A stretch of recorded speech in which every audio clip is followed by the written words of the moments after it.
Purity वैसे होती क्या है?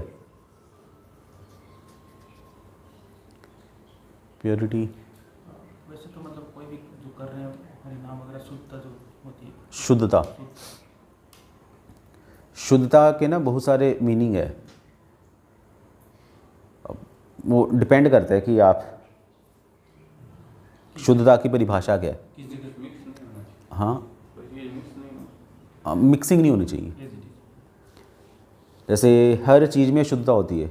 साधना में भी, भक्ति में भी दो तरह की भक्ति है, एक साधना भक्ति, दूसरी भाव भक्ति। और जो शुद्ध भक्ति है या इसको प्रेम भक्ति कहते हैं, उसी को भक्ति कहा जाता है। बाकी इनके दो नाम रखे गए हैं, साधना भक्ति और भाव भक्ति।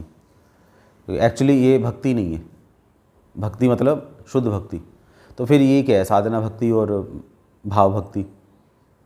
इसमें वो थोड़ा सा ना वो आप ये कह सकते हो कि इसमें श्री कृष्ण साधक को ऐसे स्वीकार नहीं करते जैसे शुद्ध भक्तों को स्वीकार करते हैं। कुछ ना कुछ कमी रह जाती है ये, क्योंकि कुछ ना कुछ अशुद्धता रह जाती है। वो उस लेवल की अशुद्धता थोड़ी अलग होगी, पर ये कि उसमें भी ये आप कह सकते हैं कि मैं तो अभी मुझे भगवान ने स्वीकार नहीं किया। श्रीमती राधा रानी तो कहती हैं, चैतन्य महाप्रभु कह रहे हैं, वो कह रहे हैं कि डेफिनेटली कृष्ण मुझसे प्रेम नहीं करते, उन्होंने मुझे स्वीकार नहीं किया क्योंकि मुझ में प्रेम की गंध भी नहीं है। न मैं प्रेम गंधो अस्ति दरापि में हरो, कि मुझ में काफ़ी सारी अशुद्धियाँ हैं। अभी भी मैं भक्ति ठाकुर कह रहे हैं, विषयी दुर्जन सदा कामरत किछु नाही मोर गुण, मुझ में कोई गुण नहीं है, विषयी दुर्जन हूँ। ये बहुत हाई लेवल की अशुद्धता की बात हो रही है। पर एक साधक के लेवल पर क्या है अशुद्धता? अभ्यंतर और बाह्य अशुचि, दो तरह की शुद्धता होती है, एक अंदर की और एक बाहर की। तो बाहर की शुद्धता तो श्रीमद् भागवतम कहती है कि कलयुग में लोग केवल नहाकर ही अपने आप को शुद्ध मान लेंगे। और अब 12th कैंटो पढ़ोगे तो इसका क्या अर्थ है कि सिर्फ नहा के शुद्ध नहीं हुआ जाता।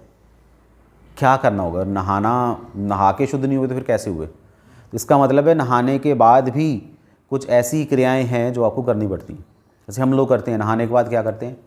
तिलक लगाते हैं और भगवान का नाम जप करते हैं, है ना। तो वो चीज़ें, पर जनरली क्या है, हमें बाह्य शुद्धि के लिए नहाना तो है, ये कंपलसरी है। और वो डिपेंड करता है कि आप दिन में कम से कम कितनी बार नहा सकते हो। 3 बार कम से कम तो हमें नहाना ही चाहिए।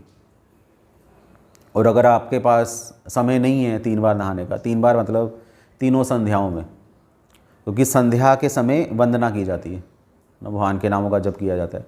संध्या काल ज़्यादातर जप करने के लिए या भगवान की स्तुतियों के लिए कीर्तन वगैरह करो, वो इसलिए होता है। तो अपने आप को शुद्ध करके कीर्तन वगैरह करो, संध्याएं करो, भगवान का नाम जप करो।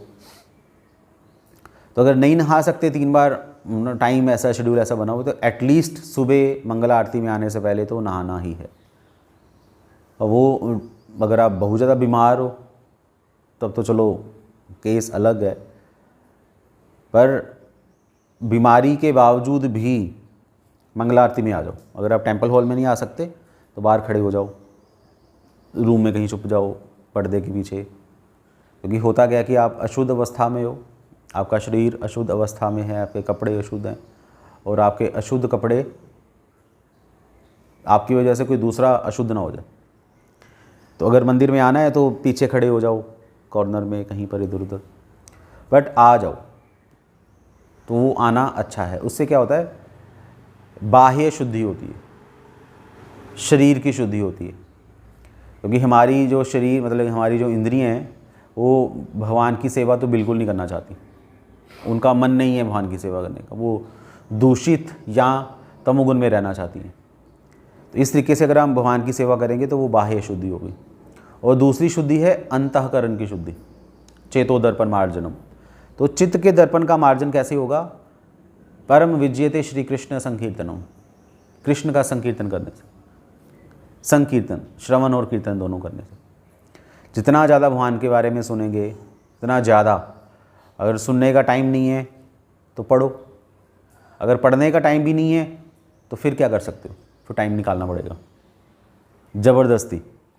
जैसे दवा खानी पड़ती है, मन नहीं करता दवा खाने का, तो अगर समय नहीं है तो समय निकालो, सुनो, पढ़ो, या डिस्कस कर सकते हो, है ना, मंदिर आ जाओ, ये सब चीज़ें।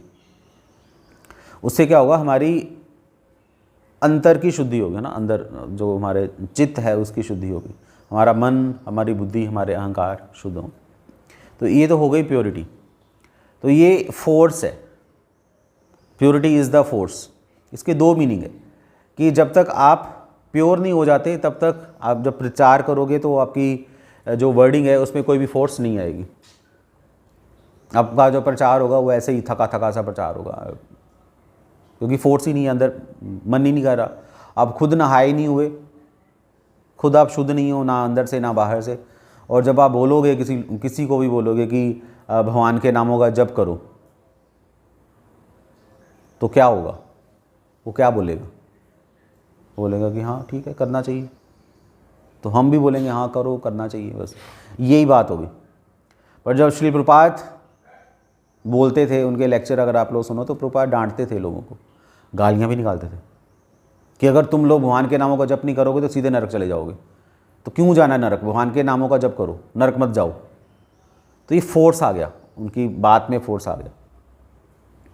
ये एक मीनिंग है ना। और दूसरा मीनिंग क्या है कि प्योरिटी ही फोर्स है। जैसे अचिनोति इति आचार्य, आपका आचरण ही, आपका जो आचार है वो ही प्रचार बन जाएगा। आप जैसे हो वैसे लोगों को बना दोगे। जैसे वो होता है ना, जैसा गुरु वैसा चेला, गुरु जैसा होगा चेले भी वैसे ही हो जाएंगे। अगर गुरु मंगला आरती में नहीं आ रहा, एक अभी नाम नहीं लूँगा, पर एक सेंटर है, वहाँ पर 2-3 ब्रह्मचारीज रहते हैं, 2 ब्रह्मचारीज हैं। तो वो आज कितने 8-10 साल हो गए वो सेंटर खुले हुए, सेंटर क्या मंदिर ही है, पर वो आज तक वहाँ पर मंगला आरती नहीं हुई। उनसे पूछा गया कि आप लोग मंगला आरती क्यों नहीं करते, तो उनका आंसर है कि देखिए हम तो 2 ही बंदे हैं, हम 2 क्या करेंगे। तो मंगला आरती नहीं होती, श्रृंगार आरती होती है, वो भी पता नहीं जो भी टाइमिंग होगा सो होगा। आचरण ज़ीरो, मंदिर में डोग है, वो वहीं रहता है ब्रह्मचारियों के साथ ही, बड़ा अजीब सी सिचुएशन है वहाँ पर। तो अगर आपका आचरण ही ऐसा है ना, अगर आपके ही कपड़े गंदे हैं तो दूसरों को कैसे बोलोगे कि साफ़ कपड़े पहनो। आप खुद नहीं तिलक लगाते, खुद प्रीचिंग नहीं करते, खुद बुक रीडिंग नहीं करते, खुद मंगला आरती नहीं आते, दूसरों को कैसे बोलोगे, कर ही नहीं सकते। वो कहते हैं ना कि जिनके घर कांच के हो वो दूसरों के घरों में पत्थर नहीं मारते। वो चीज़ आपको देखनी पड़ेगी, जो आप बोल रहे हो उसको अपने आचरण में लेकर आओ, फिर वही आचरण आपकी फोर्स बन जाएगी। अगर कोई मंगला आरती नहीं आ रहा तो खुद मंगला आरती आ जाओ, तो लोग आपको देखकर आना शुरू हो जाएंगे। ऐसा नहीं है कि सबको बोलते रहो आ जाओ आ जाओ आ जाओ, वहाँ फोर्स तो है ही अगर आप आ रहे हो, पर एक दूसरी तरह की फोर्स भी है कि जो बिना कहे आ जाती है।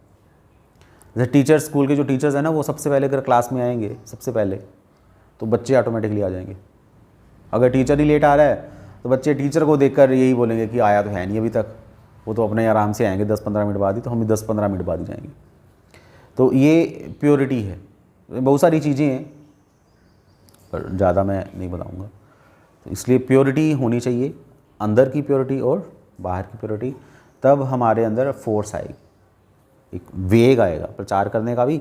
और जैसे बाढ़ सब कुछ बहा के ले जाती है, तो आपका जो फोर्स है, आपका जो मैसेज है, उसके सारे अनर्थों को बहा के ले जाएगा। हरे कृष्णा। श्रील प्रभुपाद की जय।